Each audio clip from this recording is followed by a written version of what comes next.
అందరికీ నమస్తే. పార్టీ మారిన ఎమ్మెల్యేల విషయంలో ఫస్ట్ వికెట్ పడబోతుంది. మనకున్న సమాచారం ఫస్ట్ వికెట్తో రాజీనామా చేయించాలనా, లేకపోతే సుప్రీంకోర్టుకు వదిలేస్తే సుప్రీంకోర్టే డిస్క్వాలిఫై చేస్తుందా? ఏదో ఒకటి తేలిపోవాలి. సుప్రీంకోర్టు డిస్క్వాలిఫై చేస్తేనేమో ప్రాబ్లం లేదు. కానీ ఇప్పుడు మనం కనుక రాజీనామా చేపిస్తే, అంటే రాజీనామా చేసినాక రాజీనామా యాక్సెప్ట్ చేస్తే ఇన్ని రోజులు చర్యలు తీసుకోలేదని చెప్పి సుప్రీంకోర్టుకు ఆన్సర్ చేయాల్సి వస్తుంది. ఈ రెండు విషయాల్లో ఒకటి ఫైనల్ అయితే కాబోతుంది. ఎందుకంటే సుప్రీంకోర్టు ఒక డెడ్ లైన్ పెట్టింది. ఆల్రెడీ నోటీసులు ఇచ్చిండ్రు. ఇవన్నీ కూడా జరుగుతున్నాయి. దీనికి సంబంధించిన అప్డేట్ వార్త చెప్తా. ఈ వార్త చూసే కన్నా ముందు మీరు సబ్స్క్రైబ్ చేసుకోకపోతే సబ్స్క్రైబ్ చేయండి. సబ్స్క్రైబ్ చేసుకున్న వాళ్ళకైతే కృతజ్ఞతలు. సబ్స్క్రైబ్ చేసుకోలేని వాళ్ళు ఒక సబ్స్క్రైబ్ చేసుకోవడం వల్ల మీకు పోయేదేం లేదు. బట్ సిగ్నల్ టీవీకి ఒక 1000 ఏనుగుల బలం దొరుకుతుంది. మేము ఫైట్ చేసే వాళ్ళ మీద మరింత బలంగా ఫైట్ చేస్తాం. మీ గొంతు మేము వినిపిస్తాం. ఇంకా ఒకటి మీకు తెలుసు, 10 మంది ఎమ్మెల్యేలు పార్టీ మారారు. అందులో అందరికన్నా ఎక్కువ రెడ్ హ్యాండ్ దొరికింది ఖైరతాబాద్ ఎమ్మెల్యే దాన నాగేందర్. ఎందుకంటే ఆయన పార్టీ మారిండు, తర్వాత మళ్ళీ కాంగ్రెస్ పార్టీ ఎంపీగా పోటీ చేసిండు, ఎలక్షన్ కమిషన్కి అఫిడవిట్ ఇచ్చిండు, ఎలక్షన్ కమిషన్కి బీఫామ్ ఇచ్చిండు, కాంగ్రెస్ బీఫామ్. జస్ట్ 4 నెలల డిఫరెన్స్లోనే ఒకటి బీఆర్ఎస్ బీఫామ్ ఇచ్చిండు, ఒకటి కాంగ్రెస్ బీఫామ్ ఇచ్చిండు. కాబట్టి 9 మంది వేరు, ఫస్ట్ ఒక కేసు వేరు. ఇప్పుడు ఏమైందంటే సుప్రీంకోర్టు నోటీసులు ఇచ్చిన తర్వాత స్పీకర్కి నోటీస్ ఇచ్చింది సుప్రీంకోర్టు. హైకోర్టు రిజిస్టర్ ద్వారా సుప్రీంకోర్టు ఆదేశాల మేరకు హైకోర్టు రిజిస్టర్ ఇచ్చిండు. స్పీకర్కి చేరింది నోటీస్. 22వ తేదీలోపు సుప్రీంకోర్టుకు ఆన్సర్ చేయాలి.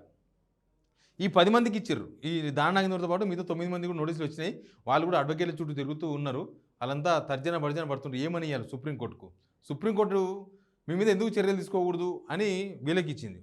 ఎన్ని రోజులు టైం కావాలి మీకు అని స్పీకర్కి ఇచ్చింది. కాబట్టి ఇప్పుడు ఒకటి ఈ సుప్రీంకోర్టు ప్రెషర్ నుంచి తప్పించుకోవాలనుకుంటే ముందు దాన నాగేందర్కి తేల్చాలి అనేది ప్రభుత్వం ఆలోచనలాగా కనిపిస్తుంది.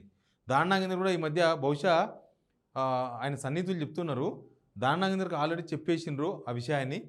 నువ్వు రాజీనామా చేయడమా, సుప్రీంకోర్టు కొట్టేసేదాకా ఉండి సుప్రీంకోర్టు కొట్టేస్తే ఫస్ట్ వికెట్ మీదే కాబట్టి మీరు రెడీగా ఉండడమా, ఏదో ఒకటి చెయ్యాలి అనే విషయం ఆయన కూడా చేరవేసిరంట. ఆయన కూడా ఎక్కడ కనిపిస్తలేడు, ఖైరతాబాద్ కాన్స్టిట్యున్సీ తిరుగుతలేడు. మిగతా 9 ఏమో దాన నాగేందర్ ఒకవేళ అట్లా జరిగితే నెక్స్ట్ మా మీద ఉంటుంది కదా వ్యవహారం. ఒకవేళ దాన నాగేందర్తో రాజీనామా చేయించారు అనుకో, సుప్రీంకోర్టు చెప్పుకోవడానికి మీరు రాజీనామా చేసిండ్రు, ఆయన ఆల్రెడీ మేము యాక్సెప్ట్ చేసినాం అని చెప్పారనుకో, మిగతా 9 మంది మీద ఫుల్ ప్రెషర్ ఉంటుంది. ఇక్కడ ప్రజాకోర్టులో ప్రెషర్ ఉంటుంది, సుప్రీంకోర్టులో ప్రెషర్ ఉంటుంది. కాబట్టి రాజీనామా చేయడం శ్రేయస్కరం కాదు, ఇది మొత్తానికి మోసం అవుతుంది అనేది ఒక చర్చ ఉంది.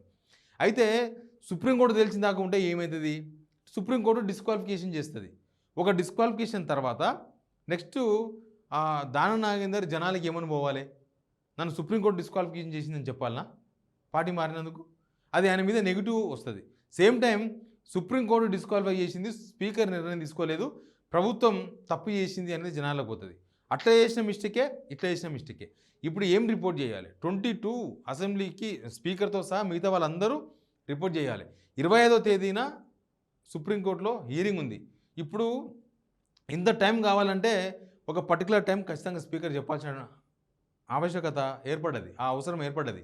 2 నెలలు తీసుకుంటారా, 3 నెలలు తీసుకుంటారా? ఎందుకంటే ఇప్పటికే ఎప్పుడు పార్లమెంట్ ఎలక్షన్స్ కన్నా ముందు నుంచి నడుస్తుంది. ఇది ఆల్మోస్ట్ ఏప్రిల్ నుంచి నడుస్తుంది. పోయిన సంవత్సరం ఏప్రిల్, ఇప్పుడు ఆల్రెడీ మనం మార్చి, సంవత్సరం అవుతుంది. ఇప్పటికే సుప్రీంకోర్టు అసలు మీకు ఎంత టైం కావాలి, మీకు ఏమైనా మొత్తం వీళ్ళ పదవీకాలం అయిపోయిందాకా టైం కావాలన్నా, మీరు నిర్ణయం తీసుకుంటారా, మేము తీసుకోవాలన్నా, ఏదో ఒకటి ఫైనల్ చేయమని చెప్పేసింది సుప్రీంకోర్టు. కాబట్టి ఇప్పుడు ఒక వికెట్ను డౌన్ చేయాలి. ఆ వికెట్ ఎట్లా డౌన్ అవుతుంది? దాన నాగేందరే ఫస్ట్ టార్గెట్. దాన నాగేందర్ విషయంలో ప్రభుత్వం కూడా తప్పదు, ఈయన రెడ్ హ్యాండెడ్గా దొరికిపోయిండు, ఈయన రాజీనామా చేయాల్సిందే. లేకపోతే రాజీనామా చేస్తే ఎట్లాంటి వైబ్స్ ఉంటాయి, అంటే ఎట్లాంటి ఎఫెక్ట్ ఉంటుంది, మిగతా 9 మంది ఎమ్మెల్యేలను కాపాడాలి. దాన నాగేందర్ ఒకరిని చూపించేసి ఏదో ఆయనతో రాజీనామా చేపిస్తే అయిపోయే కథ కాదు ఇది. మిగతా 9 మంది రాజీనామా చేయాలనే ప్రెషర్ పెరుగుతుంది. బీఆర్ఎస్లు ప్రెషర్ చేయొచ్చు, జనం ప్రెషర్ చేయొచ్చు, సుప్రీంకోర్టే అడగొచ్చు. ఒకవేళ ఇట్లా చేస్తే సుప్రీంకోర్టు మేము ప్రెషర్ చేసినాం కాబట్టి ఇప్పుడు రాజీనామా చేయించిండ్రా, ఇప్పుడు రాజీనామా యాక్సెప్ట్ చేసిండ్రా, అంతకన్నా ముందు అనేది ఫిర్యాదు ఉంది కదా, మీరు ఎందుకు చర్యలు తీసుకోలేదని చెప్పేసి మళ్ళీ స్పీకర్ ఆఫీస్ని అడిగే అవకాశం ఉంది. అట్లయిన ప్రమాదమే, ఇట్లయిన ప్రమాదమే. కానీ దాన నాగేందర్ విషయంలో ప్రభుత్వం మాత్రం నిర్ణయానికి వచ్చేసింది.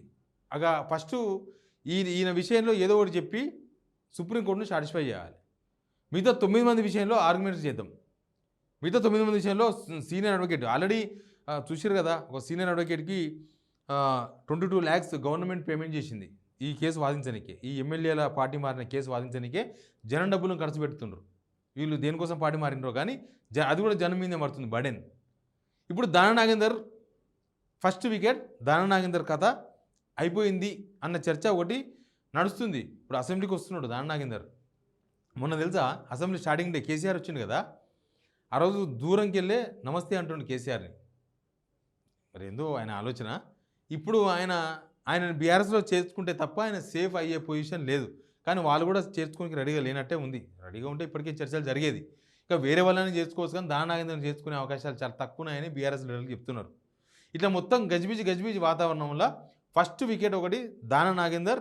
అది ఎక్కువ రోజులు టైం లేదు. 22వ తారీఖు నాడు స్పీకర్ ఏం రిప్లై ఇవ్వబోతున్నాడు సుప్రీంకోర్టుకు అనేది చాలా కీలకమైన విషయం. దాన్ని బేస్ చేసుకునే మిగతా వ్యవహారాలంతా కూడా నడుస్తాయి. కానీ దాన నాగేందర్లో ఒక రిపోర్టు, తర్వాత మిగతా 9 మంది ఎమ్మెల్యేల విషయంలో స్పీకర్ ఇంకొక రిపోర్ట్ ఇచ్చే అవకాశం లేదు. అందరిది ఒకటే కేసు. పార్టీ మారి ఇంకొక పార్టీ నుంచి ఆయన పోటీ చేయడం అనేది ఒక ప్రూఫ్, అదొక ఆధారం. కానీ వీళ్ళు పార్టీ మారిన ఆధారాలు ఉన్నాయి, వీళ్ళు బీఆర్ఎస్ని వ్యతిరేకించిన ఆధారాలు ఉన్నాయి.